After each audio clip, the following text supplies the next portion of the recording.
ನಮಸ್ಕಾರ. ಸುಮಾರು ಜನ ಇತ್ತೀಚೆಗೆ ನಮ್ಮ ಈ dynamic super power trading workshop ಇದ್ರ ಬಗ್ಗೆ ಸಾಕಷ್ಟು ಪ್ರಶ್ನೆಗಳು ಅಥವಾ ಅವ್ರಿಗೆ ಕ್ಯೂರಿಯಾಸಿಟಿ, ಅವರ ಡೌಟ್ಸ್ ಅದನ್ನೆಲ್ಲ ಕೇಳ್ಕೊತಿದ್ದಾರೆ. ಅದರಲ್ಲಿ ಸುಮಾರು ಜನ ಕೇಳಿರೋದು ಈ ಡೈನಮಿಕ್ ಸಿಸ್ಟಮ್, ಡೈನಮಿಕ್ ಲೈವಲ್ಲಿ ಯಾವ ಸ್ಟಾಕ್ ಟ್ರೇಡ್ ಮಾಡಬೇಕು ಅನ್ನೋದು ಅದೇ ಹೇಳುತ್ತಾ, ಅಥವಾ ನಮಗೇನಾದರೂ ಮೆಸೇಜ್ ಅಲರ್ಟ್ ಬರುತ್ತಾ ಮೊಬೈಲಲ್ಲಿ, ಈ ಥರ ಬಂದರೆ ನಾವು ಮಾಡ್ಬೋದಲ್ಲ ಅಂದ್ಬಿಟ್ಟೆಲ್ಲ ಸುಮಾರು ರಿಕ್ವೈರ್ಮೆಂಟ್ಸ್ ಆಗಲಿ ಡೌಟ್ಸ್ಗಳನ್ನ ಕೇಳಿದ್ದಾರೆ. ಸೊ ನಾನು ಇದಕ್ಕೆ ಮುಂಚೆನೂ ಇದ್ರ ಬಗ್ಗೆ ಆನ್ಸರ್ ಮಾಡಿದ್ದೀನಿ, ಬಟ್ ಇದ್ರೂ ಈ ಸತಿ ಇನ್ನೊಂದು ಕ್ಲಾರಿಟಿ ಕೊಡ್ತೀನಿ. ಎರಡಿದೆ, ಒಂದು ಡೈನಮಿಕ್ ಸಿಸ್ಟಮ್, ಇನ್ನೊಂದು ಡೈನಮಿಕ್ ಲೈವ್. ಈ ಎರಡು ಸಾಫ್ಟ್ವೇರ್ ಇದೆ. ಡೈನಮಿಕ್ ಸಿಸ್ಟಮಲ್ಲಿ ಅದರಲ್ಲೂ ಡೈನಮಿಕ್ ಸಿಸ್ಟಮ್ ಕ್ಯಾಶ್ ಪ್ಯಾಕೇಜ್ ಅಂತ ಏನು ಹೇಳ್ತೀವಿ, ಅದರಲ್ಲಿ ಇಂಡೆಕ್ಸು, ಸ್ಟಾಕ್ಸು ಎಲ್ಲ ಸೇರಿ ಬರುತ್ತೆ. ಅದರಲ್ಲಿ ಒಂದು ರಿಪೋರ್ಟ್ ಬರುತ್ತೆ ಡೈಲಿ ಸಾಯಂಕಾಲ, ನಾಳೆಗೆ ಯಾವ್ಯಾವ ಸ್ಕ್ರಿಪ್ಟೆಲ್ಲ ಹೊಸ್ದಾಗಿ ಬೈ ಬಂದಿದೆ, ಸೆಲ್ ಬಂದಿದೆ ಅನ್ನೋದನ್ನು ಕಂಪ್ಲೀಟ್ ಲಿಸ್ಟೇ ಕೊಟ್ಬಿಡುತ್ತದು. ಓಕೆ. ಸೊ ಡೈನಮಿಕ್ ಲೈವಲ್ಲಿ ಆ ಥರ ಲಿಸ್ಟು ಇನ್ನೂ ಸದ್ಯಕ್ಕೆ ಬರೋದಿಲ್ಲ. ಬಟ್ ನಾವೇನು ಮಾಡ್ತೀವಿ ಅಂದರೆ ಡೈನಮಿಕ್ ಸಿಸ್ಟಮಲ್ಲಿ ಬಂದಿರೋ ಲಿಸ್ಟು ಅದನ್ನು ನೋಡಿಕೊಂಡು ಡೈನಮಿಕ್ ಸಿಸ್ಟಮ್ ಪ್ರಕಾರನೇ ಟ್ರೇಡು ಮಾಡ್ಬೋದು. ಅದನ್ನು ನೋಡಿಕೊಂಡು ಡೈನಮಿಕ್ ಲೈವಲ್ಲೂ ಆ ಸ್ಟಾಕನ್ನು ಟ್ರೇಡ್ ಮಾಡ್ಬೋದು. ಓಕೆ. ಸೊ ಇದರಲ್ಲಿ ಇವತ್ತು ಬಂದಿರೋಂಥ ಒಂದು ಲಿಸ್ಟ್, ಇವತ್ತಿನ date 14th January 2025. First of all wish you all a happy Pongal, happy Sankranti. So ಈ ದಿವಸ, ಈ ಒಳ್ಳೆ ದಿವಸ ಬಂದಿರೋಂಥ ಟ್ರೇಡಿಂಗ್ ಆಪರ್ಚುನಿಟೀಸ್ ಯಾವುದೆಲ್ಲ ಇದೆ ಅಂದ್ಬಿಟ್ಟು ನಮ್ಮ ಡೈನಮಿಕ್ ಸಿಸ್ಟಮಲ್ಲಿ ತೆಗೆದು ನೋಡಿದಾಗ ಈ ರಿಪೋರ್ಟಲ್ಲಿ ಒಂದು ಸ್ಕ್ರಿಪ್ಟ್ ಬಗ್ಗೆ ನಾನು ಇವತ್ತು ಡಿಸ್ಕ್ರೈಬ್ ಮಾಡ್ತೀನಿ. ಅದರಲ್ಲಿ ಬಯೋಕಾನ್ ಅಂತ ಒಂದು ಸ್ಟಾಕ್, ಇದರಲ್ಲಿ ನ್ಯೂ ಬೈ ಅಂತ ಒಂದು ಆಪರ್ಚುನಿಟಿ ಬಂದಿದೆ. ಓಕೆ. ಇವಾಗ ಈ ರಿಪೋರ್ಟಲ್ಲಿ ನ್ಯೂ ಬೈ, ನ್ಯೂ ಸೆಲ್ ಅಂತ ಸುಮಾರು ಸ್ಟಾಕ್ಸ್ ಬಂದಿದೆ. ಅದರಲ್ಲಿ ನಾವು F&O ಟ್ರೇಡ್ ಮಾಡಬೇಕು ಅಂತಿರೋರು F&O ಸೆಗ್ಮೆಂಟಲ್ಲಿ ಇರೋಕ್ಕಂಥ ಸ್ಟಾಕ್ ಅದರಲ್ಲಿ ಯಾವುದಾದ್ರೂ ಬಂದಿದೆಯಾ ಅಂದ್ಬಿಟ್ಟು ಅದನ್ನು ನೋಡ್ತೀವಿ. ಬಂದಿದ್ದರೆ ಅದರಲ್ಲಿ ಟ್ರೇಡ್ ಮಾಡ್ಬೋದು. ಸ್ವಲ್ಪ ಜನ ಈಕ್ವಿಟಿಲಿ ಮಾಡೋರು ಮಿಕ್ಕಿದ ಸ್ಟಾಕ್ಸಲ್ಲೆಲ್ಲ ಕೂಡ ಮಾಡ್ಬೋದು. ಸೊ ಇದರಲ್ಲಿ ನ್ಯೂ ಬೈ, ನ್ಯೂ ಸೆಲ್ ಅಂದ್ಬಿಟ್ಟು ಲೆಟಸ್ ಸೇ ಒಂದು 10-15 ಸ್ಟಾಕಲ್ಲಿ ಹೊಸ ಟ್ರೇಡ್ ಆಪರ್ಚುನಿಟಿ ಬಂದಿದೆ ಅಂದರೆ ನಾವು ಸುಮ್ಮನೆ ಬೈ ಬಂದಿದೆ, ಸೆಲ್ ಬಂದಿದೆ ಅಂತ ಬ್ಲೈಂಡಾಗಿ ಹೋಗಿ ಅಲ್ಲಿ ಟ್ರೇಡ್ ಮಾಡೋದಿಲ್ಲ. ಓಕೆ. ಸೊ ನಾನು ನಾರ್ಮಲಿ ಹೇಳ್ತಿರ್ತೀನಿ, ಸುಮ್ಮನೆ ಒಂದು ಬೈ ಬಂತು ಬೈ ಮಾಡಿ, ಸೆಲ್ ಬಂತು ಸೆಲ್ ಮಾಡಿ ಅಂತ ಹೇಳೋದಕ್ಕೆ ಆ ಸಿಸ್ಟಮೇ ಆಟೋಮೆಟಿಕ್ ಹೇಳುವಾಗ ಅದಕ್ಕೆ ಟ್ರೈನಿಂಗ್ ಏನಕ್ಕೆ ಬೇಕು? ಟ್ರೈನಿಂಗ್ ಅವಶ್ಯಕತೆ ಇಲ್ವಲ್ಲ. ನೀವು ಸಿಸ್ಟಮ್ ನಿಮ್ಮ ಹತ್ರ ಇದೆ ಅಂದರೆ ಸುಮ್ಮನೆ ಅದೇನು ಹೇಳುತ್ತೆ ಫಾಲೋ ಮಾಡ್ಕೊಂಡು ಹೋಗಿ ಅಂತ ಹೇಳ್ಬಿಡ್ಬೋದಲ್ವ. ಬಟ್ ನಮ್ಮ ಡೈನಮಿಕ್ ಸಿಸ್ಟಮ್ ಆಗಲಿ, ಡೈನಮಿಕ್ ಲೈವ್ ಆಗಲಿ, ಇದು ಎರಡರಲ್ಲೂ ನೀವು ಯಾವುದೇ ಒಂದು ಸಬ್ಸ್ಕ್ರೈಬ್ ಮಾಡಿಕೊಂಡ್ರೂ ಕಂಪಲ್ಸರಿ ಟ್ರೈನಿಂಗ್ ಅಟೆಂಡ್ ಮಾಡಲೇಬೇಕು. ನಾರ್ಮಲಿ 2 days ಟ್ರೈನಿಂಗ್ ಇರುತ್ತೆ. 2 days ಆನ್ಲೈನ್ ಟ್ರೈನಿಂಗ್ ಮಾಡ್ತಿದ್ದೀವಿ. ರೀಸೆಂಟಾಗಿ 11th 12th ಒಂದು ಬ್ಯಾಚ್ ನಡೀತು.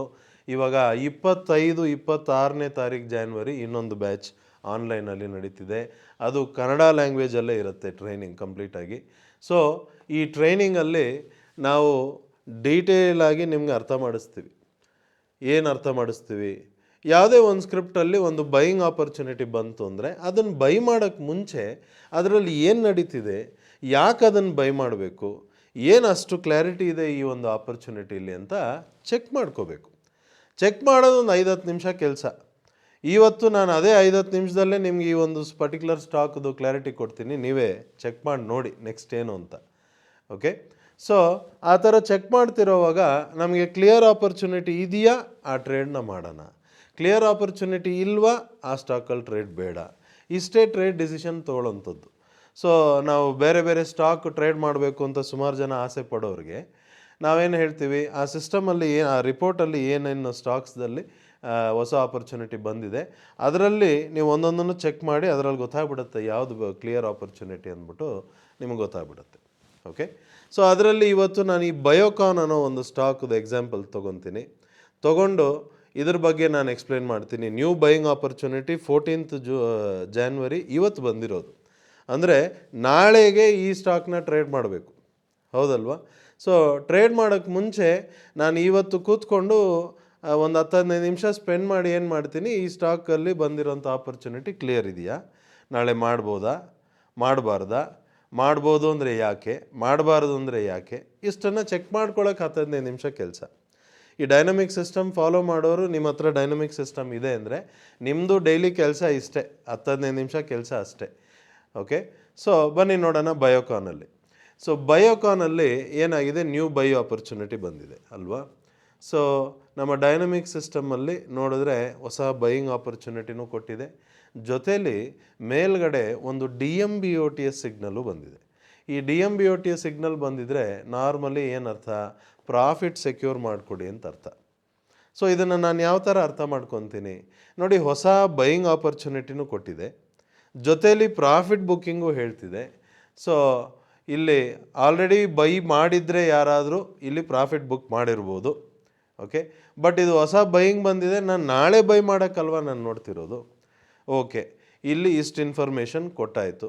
ಇನ್ನು ಬೇರೆ ಏನಾದರೂ ಡೀಟೇಲ್ ಇದರಲ್ಲಿ ಸಿಗುತ್ತಾ, ಇದು ಕ್ಲಿಯರ್ ಆಪರ್ಚುನಿಟಿ ಇದೆಯಾ ಅಂತ ಚೆಕ್ ಮಾಡ್ತೀವಿ. ಚೆಕ್ ಮಾಡ್ತಿರುವಾಗ ಇದೇ ಬಯೋಕಾನಲ್ಲಿ ಏನಾಗಿದೆ, ಮೇಲ್ಗಡೆ ಒಂದು ಡೈನಮಿಕ್ ಮೇಜರ್ ಸಿಗ್ನಲ್ ಇದೆ. ಓಕೆ, ಸೊ ಈ ಡೈನಮಿಕ್ ಮೇಜರ್ ಸಿಗ್ನಲ್ ಏನು ಹೇಳ್ತಿದೆ, ಈ ಜಾಗದಲ್ಲಿ ಸ್ವಲ್ಪ ಹುಷಾರಾಗಿರಿ, ಮಾರ್ಕೆಟ್ ಇಲ್ಲಿಂದ ಟರ್ನ್ ಆಗ್ಬೋದು. ಅಂದರೆ ಈ ಪರ್ಟಿಕ್ಯುಲರ್ ಸ್ಟಾಕ್ದು ಪ್ರೈಸು ಟರ್ನ್ ಆಗ್ಬೋದು, ಡೌನ್ ಬರ್ಬೋದು. ಅಂದರೆ ಲಾಸ್ಟ್ ಫ್ಯೂ ಡೇಸ್ ಇದು ಮೇಲ್ ಬಂದಿದೆ, ಇಲ್ಲಿಂದ ಟರ್ನ್ ಆಗಿ ಡೌನ್ ಬರ್ಬೋದು ಅಂತ ಮೇಲ್ಗಡೆ ಬೇರೆ ಸಿಗ್ನಲ್ಲೇ ಬರ್ತಾಯಿದೆ. ಓಕೆ, ಇಲ್ಲಿ ಬೈಯಿಂಗ್ ಆಪರ್ಚುನಿಟಿ ಬಂದಿದೆ, ಫ್ರೆಶ್ ಬೈಯಿಂಗ್ ಆಪರ್ಚುನಿಟಿ ಬಂದಿದೆ. ಬಟ್ ಈ ಬೈಯಿಂಗ್ ಆಪರ್ಚುನಿಟಿ ಜೊತೆಯಲ್ಲಿ ಮೇಲ್ಗಡೆ ಒಂದು ಡೈನಮಿಕ್ ಮೇಜರ್ ಸಿಗ್ನಲ್ಲು ಇದೆ. ಅಂದರೆ ಇದು ಕ್ಲಿಯರ್ ಬೈಯಿಂಗ್ ಆಪರ್ಚುನಿಟಿ ಅಲ್ಲ. ಇಷ್ಟೇ ಡಿಸಿಷನ್. ಓಕೆ, ಇಷ್ಟೇ ಡಿಸಿಷನ್. ಸೊ ಇದು ಬೈ ಮಾಡಬೇಕಾ ಬೇಡವಾ ಅನ್ನೋದು ಡಿಸಿಷನ್ ಆಗೋಯ್ತು. ಇದು ಬೈ ಮಾಡೋವಂಥದ್ದು ಕ್ಲಿಯರ್ ಇಲ್ಲ. ಸರಿ, ನಾನು ಬೈ ಮಾಡಲ್ಲ ಅಂತ ಕಾದ್ಮೇಲೆ ನಾಳೆ ನಿಜವಾಗ್ಲೂ ಪ್ರೈಸ್ ಇನ್ನೂ ಮೇಲೆ ಹೋಗ್ಬಿಟ್ರೆ ಹೋಗಲಿ ಬಿಡಿ, ಅದು ಮೇಲೆ ಹೋಗಿ ಮೇಲ್ಗಡೆ ಆ ಡೈನಮಿಕ್ ಮೇಜರ್ ಸಿಗ್ನಲ್ ಏನಿದೆ ಅದು ಕ್ಲಿಯರ್ ಆಗಲಿ. ಅದು ಫ್ರೈಡೇ ಎಂಡ್ಗೆ ಕನ್ಫರ್ಮ್ ಆಗುತ್ತೆ ಅದು ಕ್ಲಿಯರ್ ಆಯಿತಾ ಇಲ್ವಾ ಅಂತ. ಅದು ಕ್ಲಿಯರ್ ಆಯಿತು ಅಂದರೆ ಆವಾಗ ಹೋಗಿ ಇದನ್ನು ಬೈ ಮಾಡೋಣ, ತೊಂದರೆನೇ ಇಲ್ಲ. ಬಟ್ ಅದು ಕ್ಲಿಯರ್ ಆಗಿಲ್ಲ ಅಂದರೆ ಇದು ಮೇಲೆ ಹೋಗೋದು ಕಷ್ಟ ಇದೆ, ಡೌನ್ ಬರೋಂಥ ಚಾನ್ಸಸ್ ಜಾಸ್ತಿ ಇದೆ. ಓಕೆ, ಇಷ್ಟು ನಾನು ಇವಾಗ ಬಯೋಕಾನ್ ಬಗ್ಗೆ ಈ ಡೈನಮಿಕ್ ಸಿಸ್ಟಮ್ ಇಟ್ಕೊಂಡು ತಿಳ್ಕೊಂಬಿಟ್ಟೆ, ನಾಳೆ ಈ ಟ್ರೇಡ್ ಅಂತೂ ನಾನು ಮಾಡೋದಿಲ್ಲ ಅಂತ. ಇವಾಗ ನನಗೆ ಇನ್ನೊಂದು ಬೆನಿಫಿಟ್ ಏನಪ್ಪ ಇದೆ ಅಂದರೆ, ನಮ್ಮ ಹತ್ರ ಡೈನಮಿಕ್ ಲೈವು ಇದೆಯಲ್ಲ. ಓಕೆ, ಆ ಡೈನಮಿಕ್ ಲೈವಲ್ಲಿ ಏನು ಮಾಡ್ತೀನಿ, ಇವಾಗ ಇದು ಬೈ ಬೇಡ ಅಂದರೆ ಡೌನ್ ಬರೋ ಚಾನ್ಸಸ್ ಇದೆ ತಾನೇ, ಅದಕ್ಕೆ ತಾನೇ ಬೈ ಬೇಡ ಅಂತ ಹೇಳಿರೋದು. ಸೊ ಡೈನಮಿಕ್ ಲೈವಲ್ಲಿ ಇದನ್ನು ಚೆಕ್ ಮಾಡೋಣ ಅಂತ ಹೋಗಿ ನೋಡಿದ್ರೆ, ಡೈನಮಿಕ್ ಲೈವಲ್ಲಿ ಏನಾಗಿದೆ, ಬಯೋಕಾನ್ ಪ್ರೈಸ್ ಮೇಲ್ ಬಂದಿದೆ. ಮೇಲ್ ಬರ್ತಿರುವಾಗ ಡೈನಮಿಕ್ ಲೈವಲ್ಲಿ ನೋಡಿ, ಡೈನಮಿಕ್ ಮೇಜರ್ ಸಿಗ್ನಲ್ ಒಂದು ಸ್ಟಾರ್ಟ್ ಆಗೋಯ್ತು. ಈ ಡೈನಮಿಕ್ ಮೇಜರ್ ಸಿಗ್ನಲ್ ಬಂದಾಗ ಡೈನಮಿಕ್ ಲೈವಲ್ಲಿ ಬೆನಿಫಿಟ್ ಏನಪ್ಪ ಅಂದರೆ ಅದರದ್ದು ಸ್ಟ್ರೆಂತು ಎಲ್ಲ ಅಡಿಷ್ನಲ್ ಡೀಟೇಲ್ಸು ಕೊಡುತ್ತೆ. ಸೊ ಅದರದ್ದು ಸ್ಟ್ರೆಂತ್ ನೋಡಿ, C6 ಅಂತ ಡೈನಮಿಕ್ ಮೇಜರ್ ಸಿಗ್ನಲ್ ಇದೆ. ಇನ್ನೊಂದು ಡೈನಮಿಕ್ ಮೇಜರ್ ಸಿಗ್ನಲ್ ಇದೆ, ಅದು C1 ಅಂತ ಹೇಳ್ತಿದೆ. ಅಂದರೆ ಮೇಲ್ಗಡೆ ಸ್ಟ್ರೆಂತ್ ಜಾಸ್ತಿ ಇದೆ. ಓಕೆ, ಸೊ ಟರ್ನ್ ಆಯಿತು ಅಂದರೆ ಮೂಮೆಂಟು ಸ್ವಲ್ಪ ಜೋರಾಗಿ ಬರ್ಬೋದು. ಜೊತೆಯಲ್ಲಿ ಕೆಳಗಡೆ ನೀವು daily long trend, weekly long trend ಅಂತ ಏನು ಇನ್ಫಾರ್ಮೇಷನ್ ಇದೆ, ಅದರಲ್ಲಿ ವೀಕ್ಲಿ ಲಾಂಗ್ ಟ್ರೆಂಡಲ್ಲಿ ನೋಡಿ ಏನು ಇನ್ಫಾರ್ಮೇಷನ್ ಕೊಟ್ಟಿದೆ, sell short wait and act ಅಂತ ಕೊಟ್ಟಿದೆ. ಇದು ಯಾವಾಗ ಬಂತು ಅಂದರೆ ಅಕ್ಟೋಬರ್ 25th ವೀಕೆಂಡಿಂಗ್ ಅಕ್ಟೋಬರ್, ಆ ವೀಕಲ್ಲಿ ಪ್ರೈಸ್ ಡೌನ್ ಬರ್ತಿರೋವಾಗ ಅದು ಸುಮಾರು ಡೌನ್ ಬಂದಿದೆ. ಡೌನ್ ಬಂದಾಗ ಈ ವೀಕ್ಲಿ ಲಾಂಗ್ ಟ್ರೆಂಡ್ ಇಲ್ಲಿ ಕೆಳಗಡೆ sell short wait and act ಅಂತ ಹೇಳಿದೆ. ಅಂದರೆ ಇಲ್ಲಿ ಲಾಂಗ್ ಟರ್ಮ್ಗೆ ಸೆಲ್ಲಿಂಗ್ ಆಪರ್ಚುನಿಟಿ ಸ್ಟಾರ್ಟ್ ಆಯಿತು, ಬಟ್ ಇಲ್ಲಿ ಸೆಲ್ ಮಾಡಬೇಡಿ, ಸ್ವಲ್ಪ ವೆಯ್ಟ್ ಮಾಡಿ ಅಂತ. ವೆಯ್ಟ್ ಮಾಡಿ ಅಂದರೆ ಏನರ್ಥ, ಇದು ಇಲ್ಲಿಂದ ಟರ್ನ್ ಆಗ್ಬೋದು, ಸೆಲ್ ಮಾಡಬೇಡ ಅನ್ನೋದು ಒಂದು ಮೀನಿಂಗ್. ಎರಡನೇ ಮೀನಿಂಗ್ ಏನು, ಇಲ್ಲಿ ಸೆಲ್ ಮಾಡಬೇಡ, ಇನ್ನೂ ಒಳ್ಳೆ ರೇಟ್ ಸಿಗುತ್ತೆ ನಿನಗೆ, ಸ್ವಲ್ಪ ಹೊತ್ತು ವೆಯ್ಟ್ ಮಾಡು ಅಂತ ಅರ್ಥ. ಸೊ ಆ ಲೆಕ್ಕದಲ್ಲಿ ನೋಡಿದಾಗ ಪ್ರೈಸ್ ಅಲ್ಲಿಂದ ಟರ್ನ್ ಆಗಿ ಮೇಲೆ ಬಂದು ಇವಾಗ ಇನ್ನೊಂದು ಡೈನಮಿಕ್ ಮೇಜರ್ ಸಿಗ್ನಲ್ ಹತ್ರ ಬಂದಿದೆ. ಅಂದರೆ ಇವಾಗ ಇಲ್ಲಿಂದ ಟರ್ನ್ ಆದರೆ ಬರೋಂಥ ಸೆಲ್ಲಿಂಗ್ ಆಪರ್ಚುನಿಟಿ ಒಳ್ಳೆ ಸೆಲ್ಲಿಂಗ್ ಆಪರ್ಚುನಿಟಿ ಅನ್ನೋದು ಅರ್ಥ. ಓಕೆ, ಡೈನಮಿಕ್ ಸಿಸ್ಟಮಲ್ಲಿ ಬೈ ಮಾಡಬಾರ್ದು ಅನ್ನೋದು ಕ್ಲಾರಿಟಿ ಆಗೋಯ್ತು, ಟರ್ನ್ ಆಗಿ ಡೌನ್ ಬರ್ಬೋದು ಅನ್ನೋದು ಸಿಸ್ಟಮಲ್ಲೂ ಗೊತ್ತಾಗೋಯ್ತು. ಅದೇ ಡೈನಮಿಕ್ ಲೈವಲ್ಲಿ ಬಂದು ಅದೇ ಸ್ಟಾಕನ್ನು ಚೆಕ್ ಮಾಡಿದ್ರೆ ಇಲ್ಲೂ ನಮಗೆ ಅದೇ ಕ್ಲಾರಿಟಿ, ಇನ್ನು ಸ್ವಲ್ಪ ಅಡಿಷ್ನಲ್ ಡೀಟೇಲ್ ಜೊತೆ ಸಿಕ್ಕಿದೆ. ಏನು additional, strength of the market ಸಿಕ್ಕಿದೆ. ಓಕೆ, ಆ ವೆಯ್ಟ್ ಆ್ಯಂಡ್ ಆ್ಯಕ್ಟ್ ಅಂತ ಏನು ಹೇಳಿದೆ, ಅಲ್ಲಿ ಮಾಡಬೇಡ, ಒಳ್ಳೆ ರೇಟ್ ಸಿಗತ್ತೆ ಆವಾಗ ಮಾಡು ಅನ್ನೋದು ಮೀನಿಂಗ್. ಇವಾಗ ನಾವು ಈ ಸ್ಟಾಕಲ್ಲಿ ನಾಳೆ ಟ್ರೇಡ್ ಮಾಡಬೇಕು ಅಂದರೆ ನಾವೇನು ಮಾಡಬೇಕು ಅಂದರೆ ತುಂಬ ಸಿಂಪಲ್ ಇದೆ. ಏನು, ಈ ಡೈನಮಿಕ್ ಲೈವಲ್ಲಿ ನೋಡಿ ನಿಮಗೆ ನೋಡುವಾಗ 2 ಚಾರ್ಟ್ಸ್ ಕಾಣಿಸ್ತದೆ. ಒಂದನ್ನು ಇಂಟ್ರಾ ವೀಕ್ ಅಂತೀವಿ, ಇನ್ನೊಂದು ID3 ಅಂತ ಹೇಳ್ತೀವಿ, ಅದನ್ನು ಇಂಟ್ರಾಡೇ 3 ಅಂತ ಬರೆದಿದೆ. ಓಕೆ, ನಾಳೆ ಪ್ರೈಸ್ ಇದ್ರದ್ದು ಸ್ವಲ್ಪ ಡೌನ್ ಬರ್ತಿರುವಾಗ ಈ ID3 ಅಂತ ಏನು ಚಾರ್ಟ್ ಇದೆ ಲೆಫ್ಟ್ ಸೈಡಲ್ಲಿ, ಅದರಲ್ಲಿ ಒಂದು golden arrow mark down point ಆಯಿತು ಅಂದರೆ, ಡೌನ್ವರ್ಡ್ ಗೋಲ್ಡನ್ ಆ್ಯರೋ ಮಾರ್ಕ್ ನಮಗೆ ಕಾಣಿಸ್ತು ಅಂದರೆ ನಾವು ಆವಾಗ ಅದನ್ನು ID3 ಸ್ಪೀಡ್ ಸಿಗ್ನಲ್ ಸೆಲ್ ಕೊಟ್ಟಿದೆ ಅಂತ ಹೇಳ್ತೀವಿ. ಓಕೆ, ಸೊ ಅದು ಸೆಲ್ ಕನ್ಫರ್ಮ್ ಆಯಿತು ಅಂದರೆ ಮರೀದೆ ಈ ಪರ್ಟಿಕ್ಯುಲರ್ ಟ್ರೇಡ್ನ ನಾವು ಮಾಡ್ಬೋದು. ಓಕೆ, ಇವಾಗ ನಾನು ಇಷ್ಟೆಲ್ಲ ರೀಸನ್ ಹೇಳಿದ ಮೇಲೆ ನೀವೆಲ್ಲ ನೋಡಿರೋವ್ರಿಗೂ ನಿಮಗೂ ಕ್ಲಾರಿಟಿ ಸಿಕ್ಕಿರತ್ತೆ. ಹೌದಲ್ವಾ, ಈ ಟ್ರೇಡ್ ಮಾಡ್ಬೋದಲ್ವಾ, ನಾಳೆ ಸೆಲ್ ಸಿಗ್ನಲ್ ಸಿಕ್ಕಿದ್ರೆ ಮರೀದೆ ಈ ಸ್ಟಾಕ್ನ ಮಾಡ್ಬೋದಲ್ವಾ ಅಂತ ಅಲ್ವಾ. ಬಂದರೆ ಖಂಡಿತ ಮಾಡ್ಬೋದು. ನಿಮ್ಮ ಹತ್ರ ಡೈನಮಿಕ್ ಸಿಸ್ಟಮ್ ಅಥವಾ ಡೈನಮಿಕ್ ಲೈವ್ ಇದೆ ಅಂದರೆ ಖಂಡಿತ ಈ ಪರ್ಟಿಕ್ಯುಲರ್ ಟ್ರೇಡ್ನ ಮಾಡ್ಬೋದು. ಟ್ರೇಡ್ ಮಾಡಿ ಈ ಟ್ರೇಡಲ್ಲಿ ಎಷ್ಟು ಪ್ರಾಫಿಟ್ ಬರುತ್ತೆ, ಎಷ್ಟು ಬರ್ಬೋದು ಅನ್ನೋದನ್ನು ನೀವೇ ಚೆಕ್ ಮಾಡಿ, ನಾನೇನಕ್ಕೆ ಹೇಳಲಿ. ಹೌದಾ ಇಲ್ವಾ? ಸುಮಾರು ಜನ ನಾನು ಕೇಳಿದ್ದಾರೆ ಎಷ್ಟು ಪ್ರಾಫಿಟ್ ಬರ್ಬೋದು ಅಂತ ಅದು ಹೆಂಗೆ ಹೇಳೋಕ್ಕಾಗತ್ತೆ? ಹೌದಾ ಇಲ್ವಾ? ಒಂದೊಂದು ಸ್ಟಾಕಲ್ಲಿ ಒಂದೊಂದು ಟ್ರೇಡಲ್ಲಿ ಒಂದೊಂದು ಥರ ಆಪರ್ಚುನಿಟೀಸ್ ಇರುತ್ತೆ. ಒಂದರಲ್ಲಿ ಸ್ಮಾಲ್ ಪ್ರಾಫಿಟ್ ಬರುತ್ತೆ, ಒಂದರಲ್ಲಿ ಜಾಸ್ತಿ ಪ್ರಾಫಿಟ್ ಬರುತ್ತೆ. ನೀವು ನಮ್ಮ ಈ ಸೋಷಿಯಲ್ ಮೀಡಿಯಾ ಚಾನಲಲ್ಲಿ ಪ್ರೀವಿಯಸ್ ಆಗಿ ಮಾಡಿರೋಂಥ ಸುಮಾರು ವೀಡಿಯೋಸ್ ಎಲ್ಲ ನೋಡ್ಕೊಂಬಂದರೆ ಎಲ್ಲ ಥರದ್ದು ಬೆನಿಫಿಟ್ಸ್ ಬಂದಿರೋಂಥದ್ದು ಎಲ್ಲ ಥರದ್ದು ತೋರಿಸಿದ್ದೀವಿ. ಅದರಲ್ಲಿ 1-2 ಕಡೆ ಮೈನಸ್ ಆಗಿರೋದು ತೋರಿಸಿದ್ದೀವಿ. ಓಕೆ, ಎಲ್ಲದನ್ನು ನೋಡಿ, ಎಲ್ಲದನ್ನು ಡೀಟೇಲಾಗಿ ವೆರಿಫೈ ಮಾಡಿ ಅರ್ಥ ಮಾಡ್ಕೊಳ್ಳಿ.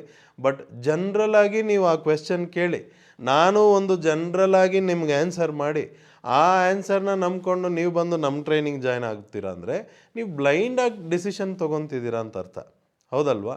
ಬ್ಲೈಂಡ್ ಡಿಸಿಷನ್ಸ್ ಯಾವತ್ತೂ ತೊಗೋಬೇಡಿ. ಈ ಟ್ರೈನಿಂಗ್ ಜಾಯ್ನ್ ಆಗೋಕ್ಕೂ ಸರಿ, ಟ್ರೇಡ್ ಮಾಡೋಕ್ಕೂ ಸರಿ, ಒಂದು ಪ್ರಾಪರ್ ಕ್ಲಾರಿಟಿ ಇರಬೇಕು. ಹೌದಲ್ವಾ? ನೋಡಿ, ಈ ಒಂದು ಪರ್ಟಿಕ್ಯುಲರ್ ಟ್ರೇಡ್ ಈ ಬಯೋಕಾನಲ್ಲಿ ನಾಳೆ ಅದು ನಿಜವಾಗ್ಲೂ ಡೌನ್ ಬಂದು ನಮಗೆ ಸೆಲ್ಲಿಂಗ್ ಆಪರ್ಚುನಿಟಿ ಕೊಡುತ್ತಾ ಇಲ್ವಾ ನನಗೆ ಗೊತ್ತಿಲ್ಲ. ಹೌದಲ್ವಾ? ಬಟ್ ಕೊಟ್ಟರೆ ಟ್ರೇಡ್ ಮಾಡಲೇಬೇಕು ಅನ್ನೋ ಒಂದು ಡಿಸಿಷನ್ ಇವತ್ತೇ ತೆಗ್ದಾಯ್ತಲ್ವ. ಇವತ್ತು ಸಾಯಂಕಾಲ ಇಲ್ಲೇ ತೆಗ್ದಾಯ್ತು. ನಾಳೆ ಮಾಡೋ ಟ್ರೇಡ್ಗೆ ಆ ಟ್ರೇಡ್ ತೊಗೊಂಡಾದಮೇಲೆ ಅದನ್ನು ಎಲ್ಲಿ ಎಕ್ಸಿಟ್ ಮಾಡಬೇಕು ಅದನ್ನು ಇವತ್ತೇ ಡಿಸಿಷನ್ ತೊಗೋಬೋದು. Normally dynamic super power trading workshop attend ಮಾಡಿ ಆ ಡೀಟೇಲ್ ಟ್ರೈನಿಂಗ್ ಎಲ್ಲ ತೊಗೊಂಡ್ಮೇಲೆ ನಿಮ್ಗೆ ಆ ಡೀಟೇಲ್ ಎಲ್ಲ ಗೊತ್ತಾಗ್ಬಿಡುತ್ತೆ. ಹಿಂದಿನ ದಿವಸನೇ ಬರೆದಿಟ್ಕೊಂಡ್ಬಿಡ್ಬೋದು, ಈ ಸಿಗ್ನಲ್ಗೆ ಎಂಟ್ರಿ, ಈ ಸಿಗ್ನಲ್ಗೆ ಎಕ್ಸಿಟ್. ಓಕೆ, ಆಪ್ಷನಲ್ಲಿ ಮಾಡಿದ್ರೆ ಯಾವ ಸ್ಟ್ರೈಕ್ ಪ್ರೈಸ್ ಮಾಡಬೇಕು, ಎಷ್ಟು ಪ್ರೀಮಿಯಮ್ ಬರುತ್ತೆ, ಎಷ್ಟು ಇನ್ವೆಸ್ಟ್ಮೆಂಟ್ ಬೇಕಾಗತ್ತೆ ಒಂದು ಪರ್ಟಿಕ್ಯುಲರ್ ಲಾಟ್ಗೆ, ನನ್ನ ಹತ್ರ ಇರೋ ಕ್ಯಾಪಿಟಲ್ಗೆ ಇದನ್ನು ಮಾಡ್ಬೋದಾ, ಅಥವಾ ಬೇರೆ ಸ್ಟ್ರೈಕ್ ಪ್ರೈಸ್ ಮಾಡಬೇಕಾ, ಅಥವಾ ಫ್ಯೂಚರಲ್ಲಿ ಮಾಡಬೇಕು ಅಂದರೆ ಎಷ್ಟು ಕ್ಯಾಪಿಟಲ್ ಇರಬೇಕು, ಈ ಪರ್ಟಿಕ್ಯುಲರ್ ಟ್ರೇಡ್ ಎಲ್ಲ ನಾನು ಇವತ್ತು ಈವ್ನಿಂಗೇ ಡಿಸೈಡ್ ಮಾಡಿ ಫುಲ್ಲು ಪ್ಲ್ಯಾನ್ ಮಾಡಿ ಕೂತ್ಕೊಂಡ್ಬಿಡ್ಬೋದು, ಬರೆದಿಟ್ಟು ಕೂತ್ಕೋಬೋದು. ಬರೆದಾದ್ಮೇಲೆ ನಾಳೆ ದಿವಸ ನಮ್ಮ ಕೆಲಸ ಏನು, ಬರೆದಿರೋದನ್ನು ಅಲ್ಲಿ ಎಕ್ಸಿಕ್ಯೂಟ್ ಮಾಡಿ. ಮಾರ್ಕೆಟ್ ಓಪನ್ ಆದಮೇಲೆ ಇಲ್ಲಿ ಬರೀದೇ ಕೂತ್ಕೊಂಡ್ಬಿಟ್ವಿ ಅಂತ ಇಟ್ಕೊಳ್ಳಿ, ಆವಾಗ ಏನಾಗ್ಬಿಡುತ್ತೆ, ಮಾರ್ಕೆಟ್ ಓಪನ್ ಆದಮೇಲೆ ಮಾರ್ಕೆಟ್ ಮೂವ್ಮೆಂಟ್ ನೋಡಿ ನಮ್ಮ ಐಡಿಯಾ ಚೇಂಜ್ ಆಗಿಬಿಡುತ್ತೆ. ಇಲ್ಲಿ ಐಡಿಯಾ ಚೇಂಜ್ಗೆಲ್ಲ ಜಾಗನೇ ಇಲ್ಲ. ನಾಳೆ ಇದೇ ಮಾಡಬೇಕು, ಈ ಸಿಗ್ನಲ್ಗೆ ಇದೇ ಎಂಟ್ರಿ, ನೆಕ್ಸ್ಟ್ ಈ ಸಿಗ್ನಲ್ಗೆ ಇದೇ ಎಕ್ಸಿಟ್, ಇದೇ ಆಪ್ಷನ್, ಇದೇ ಫ್ಯೂಚರ್ ಅನ್ನೋದನ್ನು ಫಿಕ್ಸ್ಡಾಗಿ ಕೂತ್ಕೊಂಡು ಅಷ್ಟು ಕ್ಲಾರಿಟಿಯಿಂದ ಮಾಡೋದು. ನೋಡಿ, ಯಾವುದು ನ್ಯೂಸ್ ನೋಡಿಲ್ಲ, ಯಾವುದು ಈವೆಂಟ್ಸು ನೋಡಿಲ್ಲ, ಇನ್ನೊಬ್ಬರು ಎಕ್ಸ್ಪರ್ಟ್ ಅಡ್ವೈಸು ನನಗೆ ಬೇಕಾಗಿಲ್ಲ, ಮಾರ್ಕೆಟ್ನ ಅನಲೈಸು ಮಾಡಿಲ್ಲ, ಪ್ರೆಡಿಕ್ಟು ಮಾಡಿಲ್ಲ. ಮಾಡಿದ್ವಾ? ಬಯೋಕಾನಲ್ಲಿ ಬೈಯಿಂಗ್ ಆಪರ್ಚುನಿಟಿ ಬಂದಿದೆ, ಮಾಡ್ಬೋದಾ ಬೇಡವಾ ಅಂತ ಚೆಕ್ ಮಾಡಿದ್ವಿ, ಕ್ಲಿಯರ್ ಇಲ್ಲ, ಬೈ ಬೇಡ ಅನ್ನೋದು ಗೊತ್ತಾಗೋಯ್ತು. ಓಕೆ, ಅದನ್ನೇ ಲೈವಲ್ಲಿ ಬಂದು ನೋಡಿದಾಗ ಬೈ ಯಾಕೆ, ಸೆಲ್ಲಿಂಗ್ ಆಪರ್ಚುನಿಟಿ ಬಂದರೆ ಮರೀದೆ ಮಾಡ್ಬೋದು ಅನ್ನೋದು ಕನ್ಫರ್ಮ್ ಆಗೋಯ್ತು. ನೋಡಿ, ಇಷ್ಟೇ ಇರೋದು ಟ್ರೇಡಿಂಗಲ್ಲಿ. ತುಂಬ ಸಿಂಪಲ್ ಇರುತ್ತೆ. ಬಟ್ ಸಿಂಪಲ್ ಅನ್ನೋದು ಬಂದ್ಬಿಟ್ಟು ಯಾವಾಗಲೂ ಈಸಿಯಾಗಿ ಸಿಗೋದಿಲ್ಲ. ಹಾಗಾಗಿ ಡೈನಮಿಕ್ ಸೂಪರ್ ಪವರ್ ಟ್ರೇಡಿಂಗ್ ವರ್ಕ್ಶಾಪಲ್ಲಿ ಯಾರೇ ಬಂದ್ರೂ ಅಲ್ಲಿ ಆ 2 days ವರ್ಕ್ಶಾಪಲ್ಲಿ ಎಫರ್ಟ್ ಹಾಕಬೇಕು. ಏನು ಎಫರ್ಟ್ ಹಾಕಬೇಕು, ಆ ಡೈನಮಿಕ್ ಲೈವ್, ಆ ಡೈನಮಿಕ್ ಸಿಸ್ಟಮ್ದು ಏನು ಭಾಷೆ ಇದೆ, ಆ ಲ್ಯಾಂಗ್ವೇಜ್ ಏನಿದೆ ಅದನ್ನು ಅರ್ಥ ಮಾಡ್ಕೋಬೇಕು. ಅರ್ಥ ಮಾಡ್ಕೊಳ್ಳೋದಕ್ಕೆ ಸುಮಾರು ಜನ ಕೇಳ್ತಾರೆ, ಚಾರ್ಟ್ಸ್ ಗೊತ್ತಿರಬೇಕಾ, ಕ್ಯಾಂಡಲ್ ಸ್ಟಿಕ್ ನೋಡೋದು ಗೊತ್ತಿರಬೇಕಾ, ನಾನು ಹೊಸಬ, ನನಗೇನು ಗೊತ್ತಿಲ್ಲ, ನನಗಿನ್ನೂ ಕಂಪ್ಯೂಟರ್ ಆಪ್ರೇಟ್ ಮಾಡೋದಕ್ಕೆ ಅಷ್ಟು ಚೆನ್ನಾಗಿ ಬರೋದಿಲ್ಲ ಅಂದರೆ ನಾನು ಹೇಳ್ತೀನಿ, ನಿಮ್ಮಂಥವರೇ ಬೇಕು ಅಂತೀನಿ. ಏನೂ ಗೊತ್ತಿಲ್ವಾ, ನೀವೇ ಬೆಸ್ಟು. ಬೇಗ ಪ್ರಾಫಿಟ್ ಮಾಡೋದು ನಿಮ್ಮ ಕೈಲೇ ಆಗೋದು. ತುಂಬ ಗೊತ್ತಿದೆಯಾ ಅಂದರೆ ನಮಗೆ ತಲೆನೋವು. ಏನಕ್ಕೆ ಹೇಳಿ, ಗೊತ್ತಿರೋದನ್ನೆಲ್ಲ ಬ್ಲೀಚಿಂಗ್ ಪೌಡ್ರ್ ಹಾಕಿ ವಾಶ್ ಮಾಡಿ ಆಮೇಲೆ ಹೊಸ ತುಂಬಿಸೋದಿದೆಯಲ್ಲ, ಅದು ಸ್ವಲ್ಪ ಕಷ್ಟದ ಕೆಲಸ. ಬಟ್ ನಾವು ಅದನ್ನೇ ವರ್ಷಗಟ್ಟಲೆ ಮಾಡಿ ನಮಗೂ ಸ್ವಲ್ಪ ಅದರಲ್ಲಿ ಎಕ್ಸ್ಪೀರಿಯನ್ಸ್ ಆಗಿದೆ, ತಲೆ ಕೆಡಿಸ್ಕೋಬೇಡಿ. ಬಟ್ ಈ ಡೈನಮಿಕ್ ಸೂಪರ್ ಪವರ್ ಟ್ರೇಡಿಂಗ್ ವರ್ಕ್ಶಾಪಲ್ಲಿ ಡೈನಮಿಕ್ ಸಿಸ್ಟಮ್ ಆಗಲಿ, ಡೈನಮಿಕ್ ಲೈವ್ ಆಗಲಿ, ನೀವು ಯಾವುದೇ ಫಾಲೋ ಮಾಡಿ, ಒಂದೇ ಒಂದು ಕೆಲಸ ನೀವು ಮಾಡಬೇಕು. ಏನದು? ಅದು ಏನು ಹೇಳುತ್ತೆ ಟ್ರೈನಿಂಗಲ್ಲಿ ಹೇಗೆ ಫಾಲೋ ಮಾಡಬೇಕು ಅಂತ ತಿಳಿಸಿರ್ತೀವಿ, ಅದ್ರ ಪ್ರಕಾರ ಕಣ್ಣು ಮುಚ್ಕೊಂಡು ಫಾಲೋ ಮಾಡಬೇಕು. ನಮ್ಮ ಸ್ವಂತ ಐಡಿಯಾ ಯೂಸ್ ಮಾಡಿದ್ವಿ ಅಂದರೆ ಖಂಡಿತ ಇದರಲ್ಲಿ ಬೆನಿಫಿಟ್ ಬರೋಲ್ಲ. ಐ ಹೋಪ್ ನಿಮ್ಮಲ್ಲಿ ಸುಮಾರು ಜನಕ್ಕೆ ಸುಮಾರು ಪ್ರಶ್ನೆಗಳು ಇದ್ದಿರುತ್ತೆ ಈ ವರ್ಕ್ಶಾಪ್ ಬಗ್ಗೆ, ಬಟ್ ಈ ಒಂದು ವಿಡಿಯೋ ಮುಖಾಂತರ ಸುಮಾರು ಡೌಟ್ಸ್ ಕ್ಲಾರಿಫೈ ಆಗಿಬಿಟ್ಟಿರುತ್ತೆ ಇವತ್ತೇ ಅಂತ ಅನಿಸತ್ತೆ. ಬಟ್ ನಾಳೆ ಬಯೋಕಾನ್ ಪ್ರೈಸ್ ಮೂಮೆಂಟಲ್ಲಿ ಏನಾಗುತ್ತೆ ಅಂತ ನೀವೇ ನೋಡಿ, ನೀವೇ ಅಬ್ಸರ್ವ್ ಮಾಡಿ, ನೀವೇ ನೋಟ್ ಮಾಡಿ. ಓಕೆ, ಎಷ್ಟು ಬೆನಿಫಿಟ್ ಬಂದಿರ್ಬೋದು ಅನ್ನೋದನ್ನು ನೀವೇ ನೋಟ್ ಮಾಡಿ ನನಗೆ ತಿಳಿಸಿಬೇಕಾದ್ರೆ ಥ್ರೂ ಕಮೆಂಟ್ಸ್. ಓಕೆ, ನಮಸ್ಕಾರ.